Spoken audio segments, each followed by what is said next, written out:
सोने चांदी पर बातचीत कर लेते हैं। दायरेबंद कारोबार हो रहा है, लेकिन मूवमेंट में कमजोरी, क्या दबाव और कमजोरी और गहरा सकती है? देखिए, जनरली हम देखते हैं कभी भी लड़ाई जैसी सिचुएशन होती है तो सोना चांदी बढ़ता है। बट इस वक्त मुझे लगता है कि दबाव में है। उसके चार कारण हैं। मार्जिन बढ़े हुए हैं एक्सचेंजेस पे, जिसकी वजह से स्पेकुलेटिव मनी या हम बोल सकते हैं जो लिवरेज मनी है वो मार्केट से बाहर है 1 फरवरी ऑनवर्ड्स ही। सेकंड, हम देख रहे हैं जो इक्विटी मार्केट में सेल ऑफ आ रहा है उसकी वजह से जहां पे भी प्रॉफिट दिखता है इन्वेस्टर उसको डंप करे, उसमें सोना चांदी दबाव आ रहा है। थर्ड, जिस ढंग से डॉलर इंडेक्स में तेजी आ रही है। और चौथा, मुझे लगता है कि एज ऑफ नाउ कोई भी वॉर लाइक सिचुएशन जब बढ़ रहा है तो यहाँ पे सेफ हेवन, क्योंकि ऑलरेडी गोल्ड सिल्वर बढ़ चुका है, तो टाइमिंग वेरी रिस्की टू से राइट नाउ, बिकॉज जनरली लड़ाई के समय बढ़ता है बट टाइमिंग मार्केट में दबाव है। उसी को देखते हुए 1,61,000 पे अब गोल्ड को नीचे 1,58,500 का टारगेट रहेगा। चांदी में भी अगर हम देखें तो 2,68,000 पे बेचना चाहिए, 2,62,000 तक का टारगेट रहेगा। बट ध्यान रखिए इंटरनेशनल में $5,000 जो है वो साइकोलॉजिकली बहुत ही इंपॉर्टेंट सपोर्ट है। अगर ये लेवल अगर टूटता है तो मे बी फर्दर लिक्विडेशन मिल जाए 4650 4700 का। लेकिन कॉशियस ही रहिए, क्योंकि जनरली देखा जाता है लड़ाई के समय सोना चांदी बढ़ता है बट स्ट्रांग लिक्विडेशन जो इक्विटी में आया हुआ उसकी वजह से दबाव सोने और चांदी दोनों में दिखाई दे सकता है। ठीक है, यहाँ पर शॉर्ट की सलाह सोने और चांदी दोनों के लिए, साथ ही इंटरनेशनल मार्केट में $5,000 का जो एक लेवल है वो काफ़ी क्रूशल है सोने के लिए, और लगातार लेवल्स फ्लैश हो रहे हैं। यहाँ पर आपको शॉर्ट करने की सलाह सोने और चांदी दोनों पर, इन लेवल्स का ध्यान रखिए। लेकिन यहाँ पर अजय जी, हम लगातार देख रहे हैं कि बेस मेटल्स की अगर बात करें तो एक रेंज बाउंड दायरे में कारोबार होता हुआ देखा, और जहाँ तक चांदी की बात है उसके पैरेलल हम कॉपर में कारोबार होता हुआ देखते हैं। लेकिन पिछले दिनों चांदी में तो अच्छी तेजी थी, लेकिन कॉपर में थोड़ी नरमी जरूर देखने को मिली। बेस मेटल्स में कोई रणनीति आपकी? देखिए, एज ऑफ नाउ जो फोकस बना हुआ है वो डर का फोकस है, इसलिए कच्चा तेल सोने चांदी पे ज्यादा फोकस है। आप देखेंगे पिछले 15-20 दिन में कॉपर 1200 के इर्द गिर्द ही घूम रहा है। एक तरफ सप्लाई कंसर्न है जो प्राइसेस को टूटने नहीं दे रहा, वहीं डिमांड कंसर्न है क्योंकि चाइना के जो नंबर्स भी आए थे मैन्युफैक्चरिंग ये वो कोई खास नहीं आए थे। हालांकि एल्यूमिनियम में हमने देखा मिडिल ईस्ट से जो कंसर्न है सप्लाई को लेकर, लॉजिस्टिक को लेकर, उसकी वजह से वो काफी तेज है। तो पूरे बेस मेटल मुझे लगता है कॉपर, जिंक, इसमें तो गिरावट रहेगी बट थोड़ी लिमिटेड रहेगी। लेकिन एल्यूमिनियम में पॉजिटिव। इन सबको देखते हुए कॉपर में आज छोटा ट्रेड कीजिए, 1200 में बेचिए, 1210 का स्टॉप लॉस लगाइए, 1180 का टारगेट रहेगा। जिंक के अंदर भी 325 पे बेच के चलिए, 320 का टारगेट रहेगा। ये खाली एक साइकोलॉजिकली जो मार्केट में प्रेशर बना हुआ उसकी वजह से है। लेकिन एल्यूमिनियम में मुझे लगता है स्ट्रक्चरल डेफिसिट बन गया है और खास करके मिडिल ईस्ट से सप्लाई बिल्कुल भी नहीं आ पा रही, जिसकी वजह से 337 पे लीजिए, 342 का टारगेट रहेगा। हालांकि कॉपर मुझे लगता है आने वाले दिनों में बहुत अच्छी तेजी दिखाएगा, बट ये जो चेरोस मचा हुआ है ये जैसे से कूल ऑफ होगा उसके बाद कॉपर में तेजी आएगी, जो 1220 के ऊपर 1300 भी दिखा दे। बट जो जियोपॉलिटिकल टेंशन ये कम होगा उसके बाद कॉपर पे फोकस बढ़ेगा। ठीक है, ये सलाह बेस मेटल्स और यहाँ पर जिंक और कॉपर में शॉर्ट करने की सलाह, साथ ही एल्यूमिनियम पसंद आ रहा है तो वहाँ पर आप फोकस करके रखिए। लेकिन केडिया जी, यहाँ पर देखिए क्रूड के साथ नेचुरल गैस में भी हम अच्छी तेजी देख रहे हैं। एक क्विक कॉल क्या आप बता सकते हैं एनजी के लिए क्या होना चाहिए इन लेवल्स पर?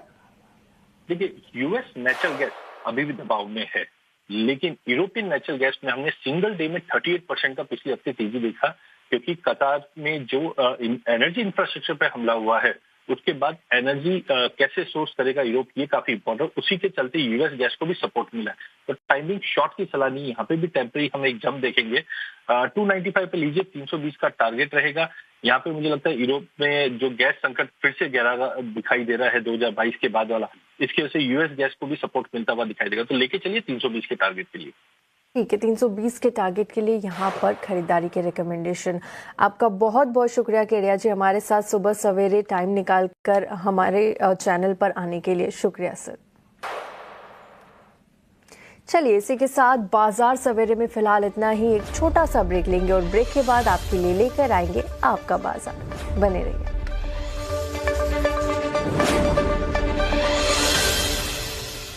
सोने चांदी पर बातचीत कर लेते हैं। दायरेबंद कारोबार हो रहा है, लेकिन मूवमेंट में कमजोरी, क्या दबाव और कमजोरी और गहरा सकती है? देखिए, जनरली हम देखते हैं कभी भी लड़ाई जैसी सिचुएशन होती है तो सोना चांदी बढ़ता है, बट इस वक्त मुझे लगता है कि दबाव में है। उसके चार कारण हैं। मार्जिन बढ़े हुए हैं एक्सचेंजेस पे, जिसकी वजह से स्पेकुलेटिव मनी या हम बोल सकते हैं जो लिवरेज मनी है वो मार्केट से बाहर है 1 फरवरी ऑनवर्ड्स ही। सेकंड, हम देख रहे हैं जो इक्विटी मार्केट में सेल ऑफ आ रहा है उसकी वजह से जहाँ पे भी प्रॉफिट दिखता है इन्वेस्टर उसको डंप करे, उसमें सोना चांदी दबाव आ रहा है। थर्ड, जिस ढंग से डॉलर इंडेक्स में तेजी आ रही है, और चौथा मुझे लगता है कि एज ऑफ नाउ कोई भी वॉर लाइक सिचुएशन जब बढ़ रहा है तो यहाँ पे सेफ हेवन, क्योंकि ऑलरेडी गोल्ड सिल्वर बढ़ चुका है, तो टाइमिंग वेरी रिस्की टू से राइट नाउ, बिकॉज जनरली लड़ाई के समय बढ़ता है, बट टाइमिंग मार्केट में दबाव है। उसी को देखते हुए 1,61,000 पे अब गोल्ड को नीचे 1,58,500 का टारगेट रहेगा। चांदी में भी अगर हम देखें तो 2,68,000 पे बेचना चाहिए, 2,62,000 तक का टारगेट रहेगा। बट ध्यान रखिए इंटरनेशनल में $5,000 जो है वो साइकोलॉजिकली बहुत ही इंपॉर्टेंट सपोर्ट है। अगर ये लेवल अगर टूटता है तो मे बी फर्दर लिक्विडेशन मिल जाए 4650 4700 का, लेकिन कॉशियस ही रहिए, क्योंकि जनरली देखा जाता है लड़ाई के समय सोना चांदी बढ़ता है, बट स्ट्रांग लिक्विडेशन जो इक्विटी में आया हुआ उसकी वजह से दबाव सोने और चांदी दोनों में दिखाई दे सकता है। ठीक है, यहाँ पर शॉर्ट की सलाह सोने और चांदी दोनों के लिए, साथ ही इंटरनेशनल मार्केट में $5,000 का जो एक लेवल है वो काफी क्रूशियल है सोने के लिए, और लगातार लेवल्स फ्लैश हो रहे हैं। यहाँ पर आपको शॉर्ट करने की सलाह सोने और चांदी दोनों पर, इन लेवल्स का ध्यान रखिए। लेकिन यहाँ पर अजय जी हम लगातार देख रहे हैं कि बेस मेटल्स की अगर बात करें तो एक रेंज बाउंड दायरे में कारोबार होता हुआ देखा, और जहां तक चांदी की बात है उसके पैरेलल हम कॉपर में कारोबार होता हुआ देखते हैं। लेकिन पिछले दिनों चांदी में तो अच्छी तेजी थी, लेकिन कॉपर में थोड़ी नरमी जरूर देखने को मिली। बेस मेटल्स में कोई रणनीति आपकी? देखिए एज ऑफ नाउ जो फोकस बना हुआ है वो डर का फोकस है, इसलिए कच्चा तेल सोने चांदी पे ज्यादा फोकस है। आप देखेंगे पिछले 15-20 दिन में कॉपर 1200 के इर्द गिर्द ही घूम रहा है। एक तरफ सप्लाई कंसर्न है जो प्राइसेस को टूटने नहीं दे रहा, वहीं डिमांड कंसर्न है क्योंकि चाइना के जो नंबर्स भी आए थे मैन्युफैक्चरिंग ये वो कोई खास नहीं आए थे। हालांकि एल्यूमिनियम में हमने देखा मिडिल ईस्ट से जो कंसर्न है सप्लाई को लेकर, लॉजिस्टिक को लेकर, उसकी वजह से वो काफी तेज है। तो पूरे बेस मेटल मुझे लगता है कॉपर जिंक इसमें तो गिरावट रहेगी बट थोड़ी लिमिटेड रहेगी, लेकिन एल्यूमिनियम में पॉजिटिव। इन सबको देखते हुए कॉपर में आज छोटा ट्रेड कीजिए, 1200 में बेचिए, 1210 का स्टॉप लॉस लगाइए, 1180 का टारगेट रहेगा। जिंक के अंदर भी 325 पे बेच के चलिए, 320 का टारगेट रहेगा। ये खाली एक साइकोलॉजिकली जो मार्केट में प्रेशर बना हुआ उसकी वजह से है, लेकिन एल्यूमिनियम में मुझे लगता है स्ट्रक्चरल डेफिसिट बन गया है, और खास करके मिडिल ईस्ट से सप्लाई बिल्कुल भी नहीं आ पा रही, जिसकी वजह से 337 पे लीजिए, 342 का टारगेट रहेगा। हालांकि कॉपर मुझे लगता है आने वाले दिनों में बहुत अच्छी तेजी दिखाएगा, बट ये जो चेरोस मचा हुआ है ये जैसे से कूल ऑफ होगा उसके बाद कॉपर में तेजी आएगी, जो 1220 के ऊपर 1300 भी दिखा दे। बट जो जियोपॉलिटिकल टेंशन ये कम होगा उसके बाद कॉपर पे फोकस बढ़ेगा। ठीक है, ये सलाह बेस मेटल्स और यहाँ पर जिंक और कॉपर में शॉर्ट करने की सलाह, साथ ही एल्यूमिनियम पसंद आ रहा है तो वहां पर आप फोकस करके रखिए। लेकिन केडिया जी यहाँ पर देखिए क्रूड के साथ नेचुरल गैस में भी हम अच्छी तेजी देख रहे हैं। एक क्विक कॉल क्या आप बता सकते हैं एनजी के लिए क्या होना चाहिए इन लेवल्स पर? देखिए यूएस नेचुरल गैस अभी भी दबाव में है, लेकिन यूरोपियन नेचुरल गैस में हमने सिंगल डे में 38% का पिछले हफ्ते तेजी देखा, क्योंकि कतार में जो एनर्जी इंफ्रास्ट्रक्चर पे हमला हुआ है उसके बाद एनर्जी कैसे सोर्स करेगा यूरोप, ये काफी इंपॉर्टेंट, उसी के चलते यूएस गैस को भी सपोर्ट मिला है। तो टाइमिंग शॉर्ट की सलाह नहीं, यहाँ पे भी टेम्पररी हम एक जंप देखेंगे। 295 पे लीजिए, 320 का टारगेट रहेगा। यहाँ पे मुझे लगता है यूरोप में जो गैस संकट फिर से गहरा दिखाई दे रहा है 2022 के बाद वाला, इसकी वजह से यूएस गैस को भी सपोर्ट मिलता हुआ दिखाई देगा। तो लेके चलिए 320 के टारगेट के लिए।